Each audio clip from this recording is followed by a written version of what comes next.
Something about roads makes them particularly susceptible to hauntings. Many lose their lives on the side of the road. Many more choose to wander the winding highways in search of something they never seem to find. Today we bring you 3 of the most famous and spookiest legends from East Tennessee roads. Let us know if you've heard any of these stories, and if you've encountered any of these spirits as you've driven through the Smoky Mountains. Turn on your headlights for good luck and get behind the wheel for some stories. Today on Homespun Haints.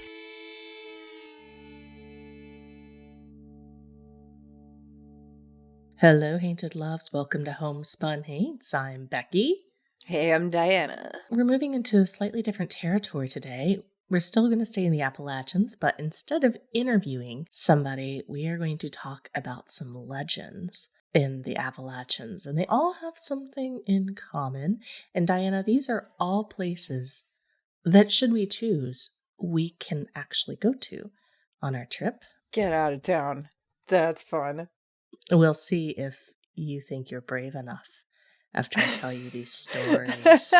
If I'm going to the underground cave that you have to wiggle your way through a crevice to get to a cave with no light, with only fish living in it, then I think I can brave anything. This is actually kind of timely. So, Diana, I think I mentioned to you that I'm going to Kingsport, my hometown. You are, yeah. Friday and Saturday before this episode airs, I will actually be up in my hometown. I'm going for sad reasons. I'm going to go attend a funeral of somebody who was very, very meaningful and influential in my early life. But I had to stay in a hotel while I'm there.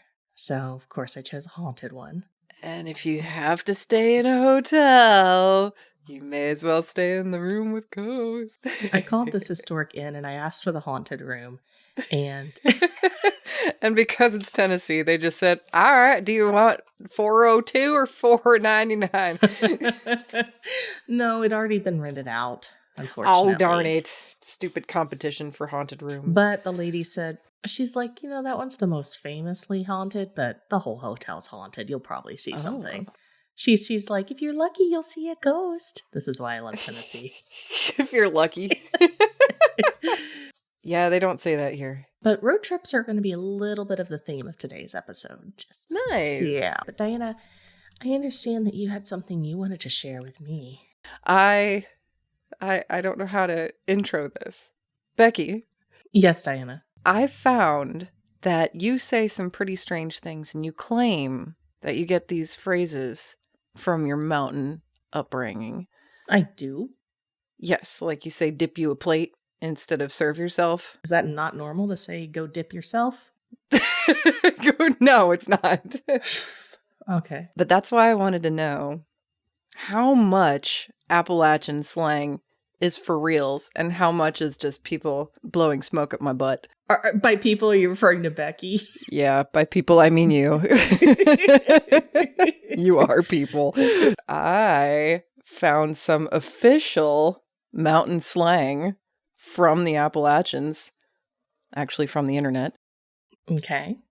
Which claims to be the utmost authority on whether or not somebody would actually say these bizarre terms in Appalachia. And I wanted to quiz you on them and see if you know what they mean. Sounds good. Because I assume if you don't know, that means I don't need to know either. First word is airish. Does that mean like putting on airs? Well, according to the guide that I found, it means that it's chilly. Okay, that makes sense. Like it's airish out. Yeah, because the air is blowing. I get that. I've never heard it before, but I get it. I'm going to start using it just to throw you off. Because it is airish here today in Georgia. It's a little airish here as well. How about mushmelon? Is that when you let the honeydew go too long? No, it just means cantaloupe. Not honeydew, but cantaloupe. So how about this one? Sigoglin. Sigoglin? Sigoglin. That's when you're staring at something too long. She saw me sigoglin at her rear. Now she won't talk to me no more. I've never heard that before. Neither have I, but I figured you would have. Okay, so sigoglin apparently means crooked or lopsided. Like cattywampus. Yeah, cattywampus makes more sense. See, that's what I would say. Cattywampus, not Sagaglin. That sounds more like Illinois slang somehow. I don't know. It? Yeah. It's all Sagaglin all over the place. I don't know. We already know what booger means. Yes. Cryptid or monster. Something that lives under your porch and makes weird noises at night. It's a booger. Lives under your porch, specifically. So we know what a booger is, but what's a boomer? My parents. It's a thunderstorm. According to this, it's a squirrel. I think this might be a different part of the mountains than you're from. Yeah, this is like up in like New York or something. Upstate Appalachians. All right, we'll continue. How about tater hole? Well, you shouldn't put taters in there, but you might. So you think it's like pie hole? Shut your pie hole. No, I think it's the other hole. Oh, the other end of the... goes in the pie hole, comes out the tater hole. That's anatomy 101. If you don't get enough water, it is kind of like shitting potatoes. In this, it says it's another word for a, like, basement. Good grief. I mean, yeah, I guess it's cellar, because that's where you would store your fruits, like your cellar goods and your canning and all that. But I swear, this is not the part of the mountains I'm from. How about whistle pig? Groundhog? Yes! That's correct. Whistle pig is groundhog. How about dope? Well, let's just say the best dope is in Tennessee. It grows pretty good there. We got the soil for it. See, this guide says it's a soft drink. No, what? I know. No. Who came up with this crap? No, soft drink's just Coke.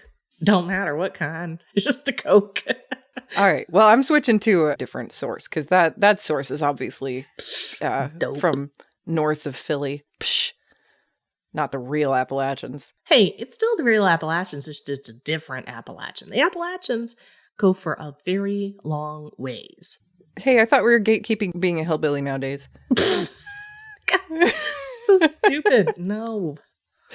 I mean, we're actually going to be interviewing some people from the Ozarks soon. We're just going to like bleed over a little. That's my neck of the woods. I know. I think you're going to like that. Oh, I bet I will. Well, a lot of Appalachian settlers then moved on to the Ozarks, so there's a lot of crossover. Mountain migrations. It's a hillbilly diaspora. Hit me up with some more slang. Do you know the difference between she balsam and he balsam? Yeah, pine trees do have different genders. One's going to be flowering and one's not. No? It just says a fir tree and a spruce tree. How about a painter? Oh, no. I know. It's somebody who misses in the outhouse. Oh, no, nowhere near as obvious as that. I wish it were. No, okay. It just says another word for mountain lion. Oh, from panther? I guess. Panther? Oh, jeez. Okay, continue. Do you know the difference between long sweetening and short sweetening? Long sweetening is when you make a simple syrup, and short sweetening is when you just throw sugar in. Close. Long sweetening is maple syrup specifically, whereas short sweetening is anything else, honey or sugar. Mm-hmm. Okay. Come fluttered. Come fluttered. Confused. Yes. That one's pretty Yay! Easy. You know that, or did you just guess? I mean, it sounds like that's what it would mean. Just like a whistle pig sounds like it would be a groundhog. All right, keep going. How about a law? What? A law. A law. E-H, L-A-W. Oh, Lord. Elaw. Oh, yes, I think so. Basically meaning like, oh, geez. Mm-hmm. Yeah, okay. This is my favorite. From can see to can't see. From can see to can't see? From can see to can't see. From where you're at to where you can't see it anymore. In this definition, it says from dawn to dusk. I get it? Can see at dawn to can't see at dusk. All right. Hey, hang on. How about pig in a poke? Oh, yeah. You know that one. I've heard it, but I never knew what it meant. Oh, he sold me a vacuum cleaner, but it ended up being a pig in a poke? Yeah. Or like that car I bought, it's nothing but a pig in a poke. Keeps shutting down. I have to go to the mechanic. I don't know what cars do. Yeah, Diana's never driven a car. Never. Not in my life. She always flies on her broomstick. Or her Swiffer, whatever's available. I have a sticker on the back of my broom that says my other car is a car. All right. What about Zoni's alive? Zoni's alive! Exclamation point. It's an expression. I was like Great Balls of Fire. Goodness Right? gracious, great balls of fire. Yeah. I think so. Yeah, Okay. it just means holy shit. Zoni's alive now. I thought I had done killed it last weekend. Now Zoni's alive again. This is awful. How about beginning to turn? Oh, that means it's starting to rot. I know that one. Yeah, but in this case, they say it means someone's close to dying.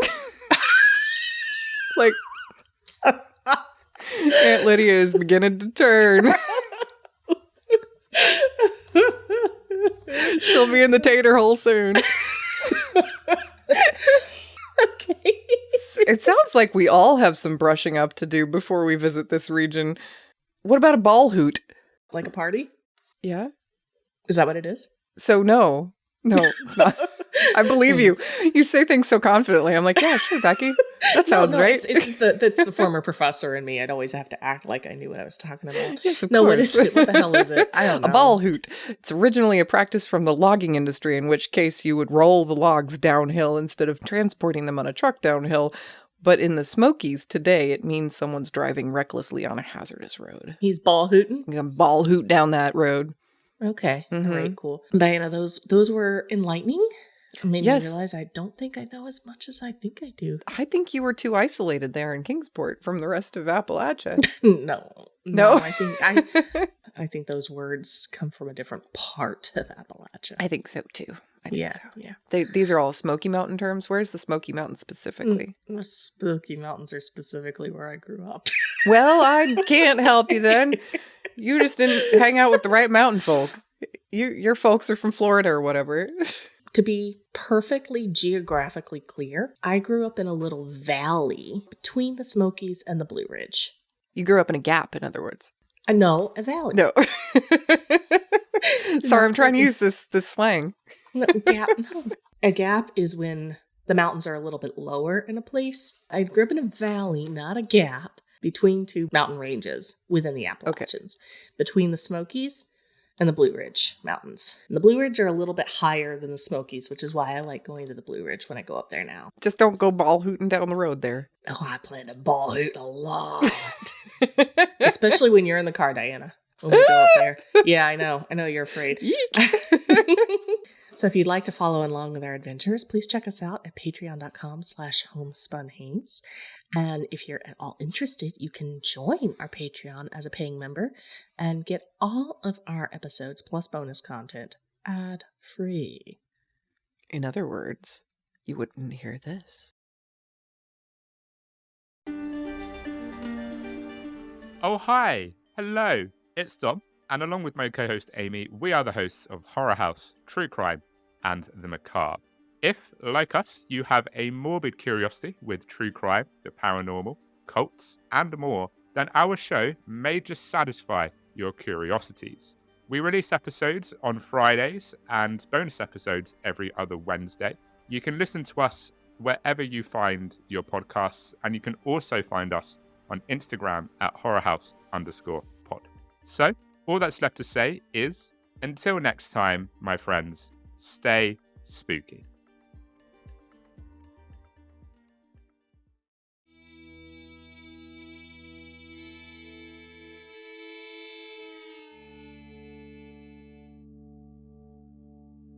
Diana, Becky, we are going on a road trip I'm so excited. to the Appalachians, and I thought this was a great time to talk about some highways to hell. Ooh. Let's go ball hooting down the highway to hell. I'm ready. Roads are so haunted. Roads are really haunted, especially ones with bridges on them. Yes, exactly. People die from ball hooting all the time. Roads are dangerous. Cars are dangerous. Mhm. They always have been. I'm going to tell you about some car accidents that date back 100 years today. Oh, Cars were a lot less safe back then, even if they couldn't go as fast. yeah. And the mountains are also very unsafe. It's also a liminal space. And so you have a double whammy because a road is a place that you're traveling on. It's a place between destinations, place from can see to can't see. I know that's not the Yes. proper use of that, but I want to keep you, because you can't see over the next hill. That's true. Who knows what's over that hill? It could be boogers. Yeah, probably. Lots of them. Yeah, they're everywhere. There are some particularly famous hauntings in my neck of the woods, in the Smokies, that I wanted to share with you today, Diana. That take place on the road? That take place on the road. The very first ghost I ever saw was actually on a road. So, well, I shouldn't say that I ever saw, that I ever acknowledged as a ghost. Because there's all these stories I've shared from when I was a kid. The imaginary friend that wasn't imaginary. The strange children at the babysitter's house that nobody else saw but me and my sister. The kids that I used to encounter on the mountainsides that knew all the herbs, but nobody knew who they were. But this was the first ghost that you were like, that's definitely not alive. Uh-huh. And I Okay. was so excited. I was in my early 20s, and I was driving home from Chicago along Lakeshore Drive, and I got up to the suburbs in Evanston. It was on Sheridan Road, and I was driving around this big curve there that everybody always takes way too fast. It was late at night. It was like 2, 3 in the morning, and I saw somebody walking along the side of the road. And then, poof, they were gone. What? And I was so excited. Of course, I ran home. I called all my friends. I was like, I saw a ghost along Sheridan right next to the lake. And they were all like, oh, there's a jogging path there. And somebody probably just was jogging and then went into the bushes or something. Is that what happened? I don't know. I mean, 3 in the morning. That is a strange time for jogging. Yeah, exactly. And just to poof, disappear like that. So who knows? Maybe somebody decided they needed to make a detour through bushes. It's all of a sudden veers off the jogging path into a shrubbery. Or maybe I did see my first road ghost. Perhaps so. I mean, people wouldn't normally even clock these things, right? Because, of course, there's a bunch of people on the side of the road. But I guess at 2:30 in the morning, it's kind of a little easier to notice what's going on with that person, eh? I always tended to notice things that were happening on the side of the road in Chicago because I saw some interesting things. One day I was driving down Lakeshore Drive. It was like broad daylight, noon, and I look over at the giant median between the two directions, and there were 2 naked-ass people fucking just going at it right there in the median. And I was like, Wow. wow. I had just recently moved, just got in my car. I was new to the area, and I was like, not in Kingsport anymore. So it was... Wow. Of course, maybe they were dead too, because nobody else seemed to notice them. It's not like cars were swerving off the road or anything to stop and look. Did it turn out that that was an everyday occurrence? I only saw it one time. Oh. There, at least. So, but growing up, my mother would always see things on the side of the road.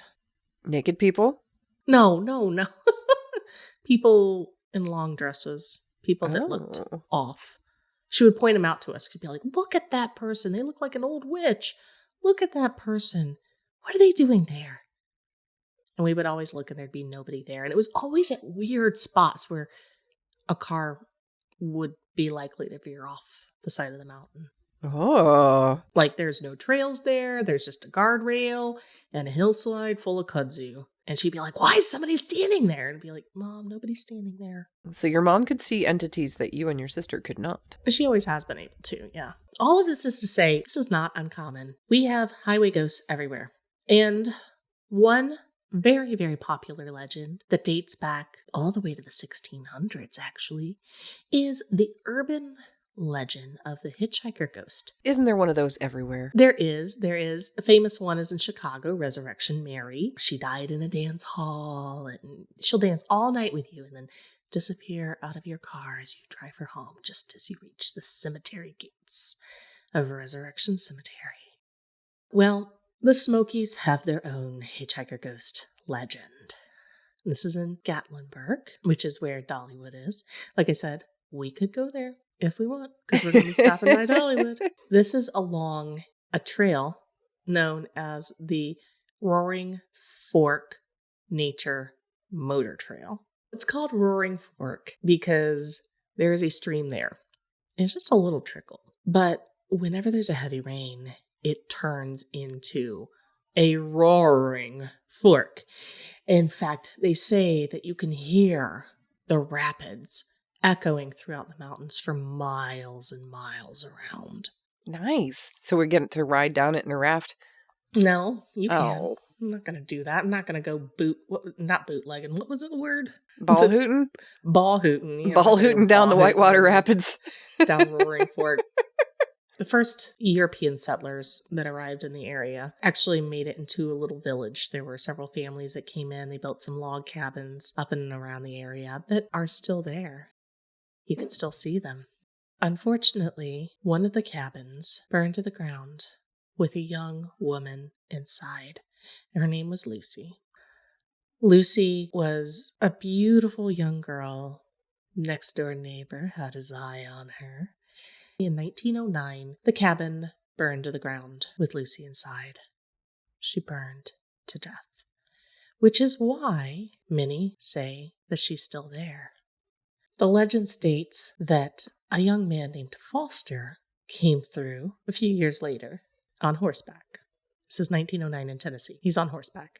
And he's going through the woods, and he found a young girl in the woods in the winter. Oh. Wearing no shoes. Oh. In a white nightgown. He said, "Oh my gosh, what are you doing?" And he immediately took his coat, put his coat around her, hoisted her up on his horse, and said he was going to take her home. And he said that it was strange because she must have been cold, but her hands were as toasty as fire wrapped around him. He was like, how is it this woman is so warm? She must have a fever. She must be burning up. So he took her to the house, but she wouldn't let him take her all the way. She said, my father wouldn't understand. And she jumped off the horse a little ways from the cabin and disappeared into the trees on her way to the cabin. Now, some legends say that this happened multiple times to Foster. He kept running into her in the woods, kept bringing her home, and eventually decided he wanted to ask her hand in marriage. A logical conclusion to giving her a ride a few times. Not many people in these here parts. So he went to her house, and he went up to the house and knocked on the door and said, I would like to ask for your daughter's hand in marriage. And the father who answered the door started crying and said, we lost our dear Lucy years ago. And the man said, what? Nah, I've been giving her rides. And then the father said, you're not the first person who's come asking for her hand in marriage. What? Saying that he's been giving her rides home. Oh. Not the first person who came to the logical conclusion that once you give a woman a few rides, she owes you her hand in marriage. Right? Multiple people coming to this conclusion. I see. You can drive along this road still, and you can see if you see a young girl on the side of the road with no shoes on looking for a ride. However, you only see her if you're single heterosexual male. You only see her in winter because the cabin burned down in the winter time. Oh, that's fair. Interestingly enough, however, the road is now closed every winter. Oh.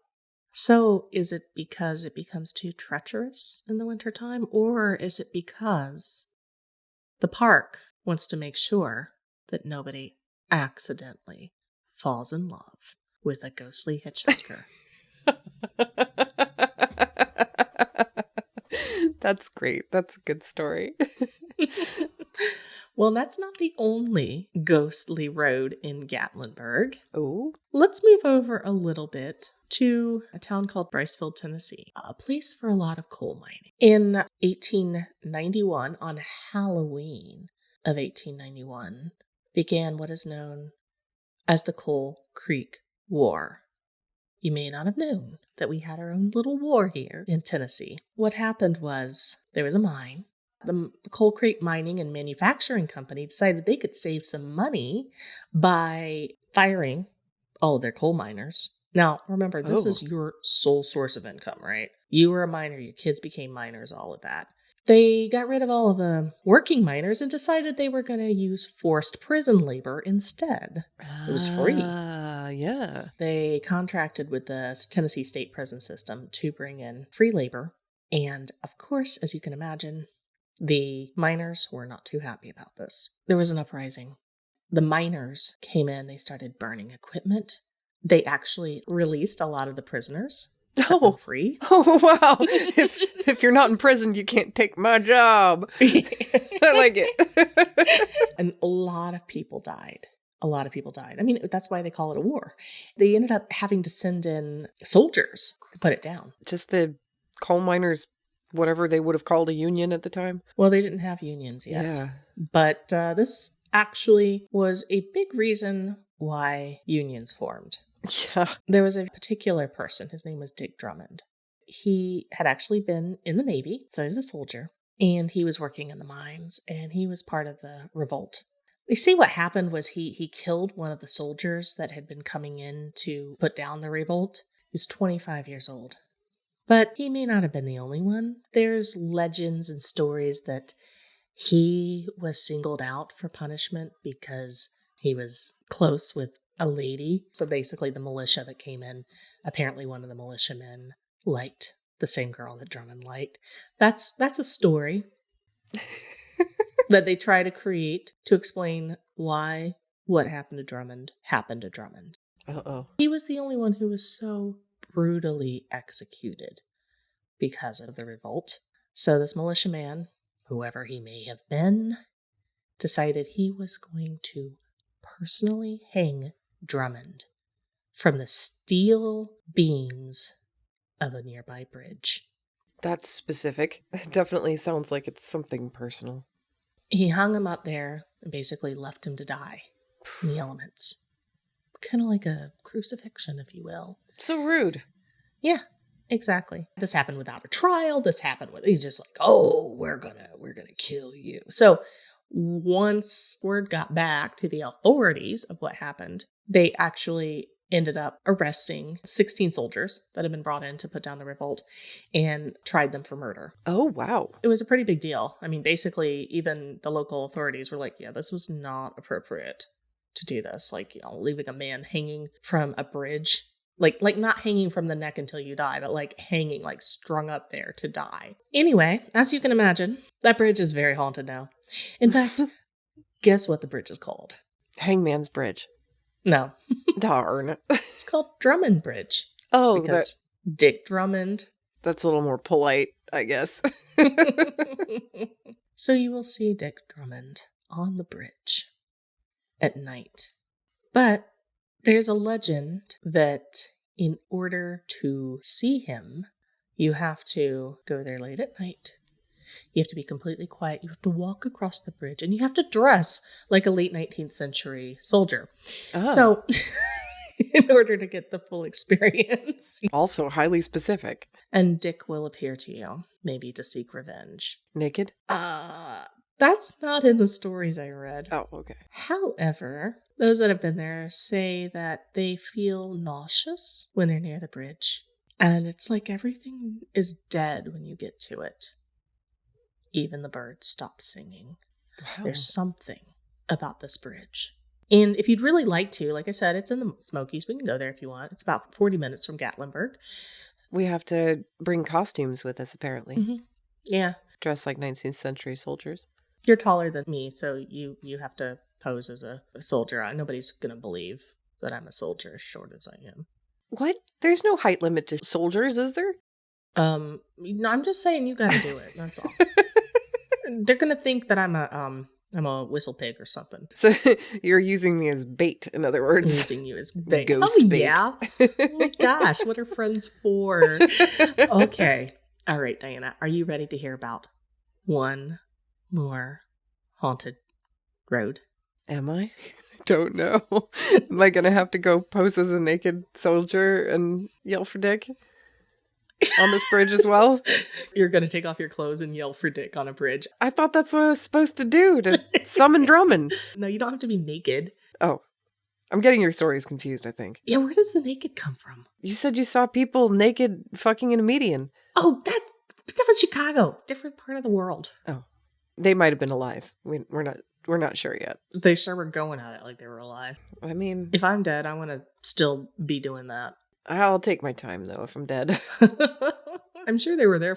It's hard to get to the median. Right? That's very deliberate. That's not like a meet you halfway, can't wait any longer kind of greet up. That's like a no, let's go fuck in that median on purpose kind of thing. Yeah, I don't know how that happened. Maybe they thought that if they did end up getting stopped by the police, they'd have plenty of warning. Well, interestingly enough, I did have people in the car with me when I was driving, and I pointed it out to them, and none of them saw it. Oh, just like your mom. I see. So maybe it was fucking ghosts. Fucking ghosts. Well, let's share one last story, and this one comes from my hometown. Now, when we spoke to Rhonda from SRS Paranormal, she did mention getting to investigate near the Netherland Inn. I asked her about the Netherland Inn, which is very, very old, very, very haunted. But what is most haunted and most legendary about the Netherland Inn is the road around it. Okay. There's also the legend of Sensabaugh Tunnel. That sounds familiar. I feel like I've heard that before, the Sensabaugh Tunnel. Yeah, you have, because our guest Ella talked about it. That's where. According to KingsportTennessee.gov, Sensabaugh Tunnel is a nationally recognized urban legend.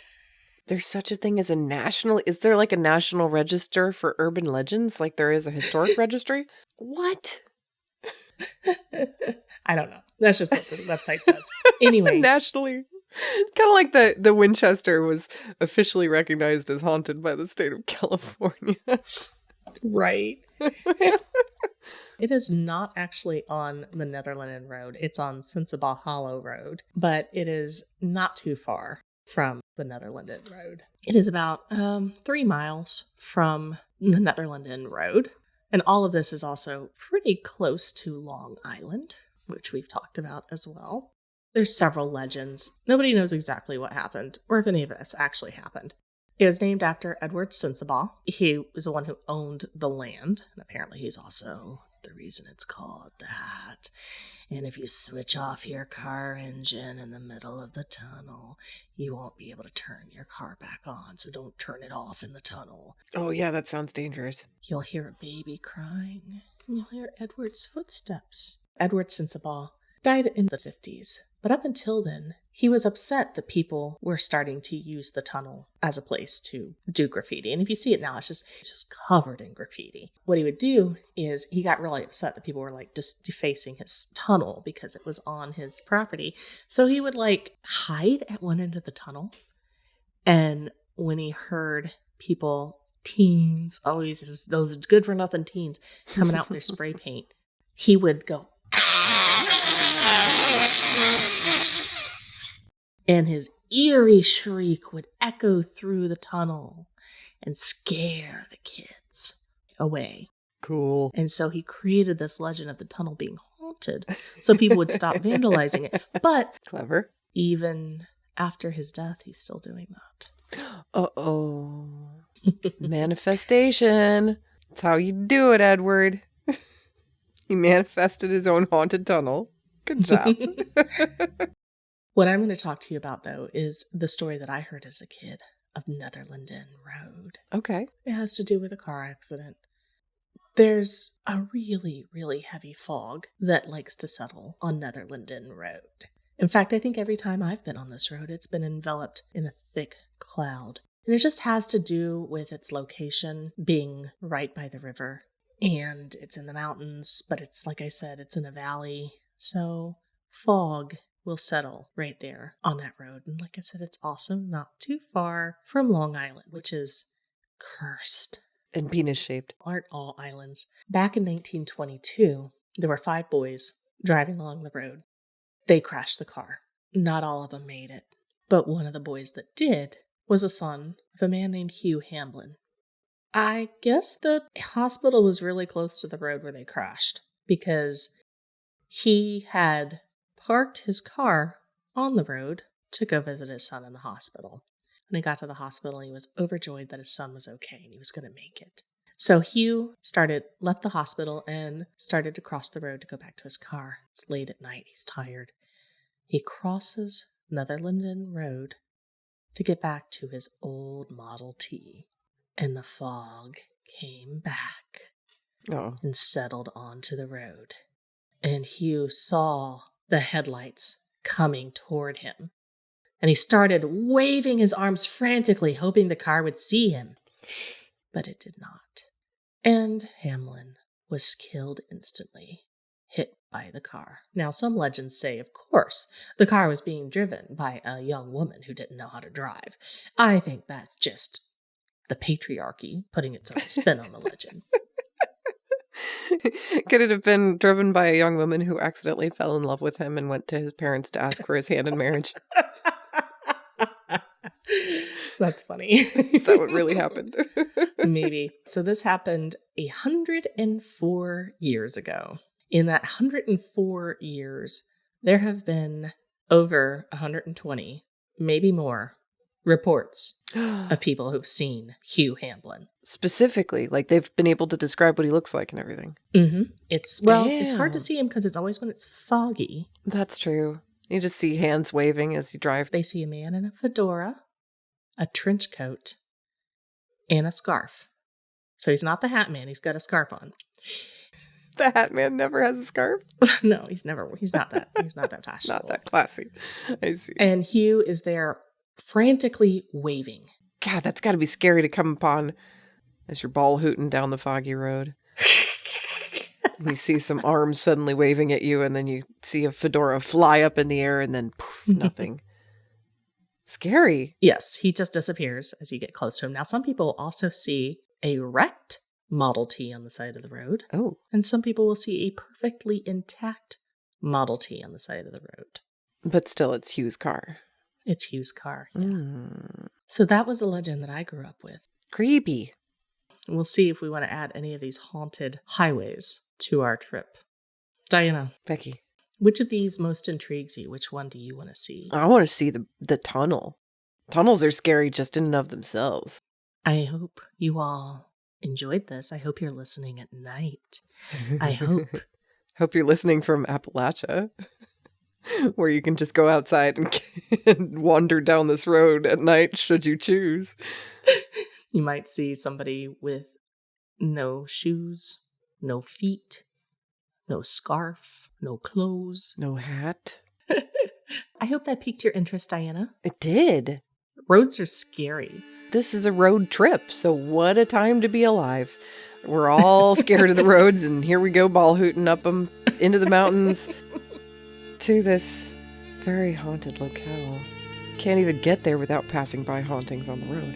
Listeners, are you anywhere near any of these haunted roads, or are there any haunted roads near you? If so, get in touch because we love to hear ghost stories, as you know. But in the meantime, just be very careful not to accidentally fall in love with a ghost on the side of the road, or you might have a spooky day. Homespun Haints is hosted by Becky Kielimnik and Diana Doty, and produced by Homespun Haints Media LLC. Editing and music by Becky Kielimnik. Show notes by Diana Doty. If you have a ghost story and you'd like to be considered as a guest for this podcast, please visit our website at homespunhaints.com/submit.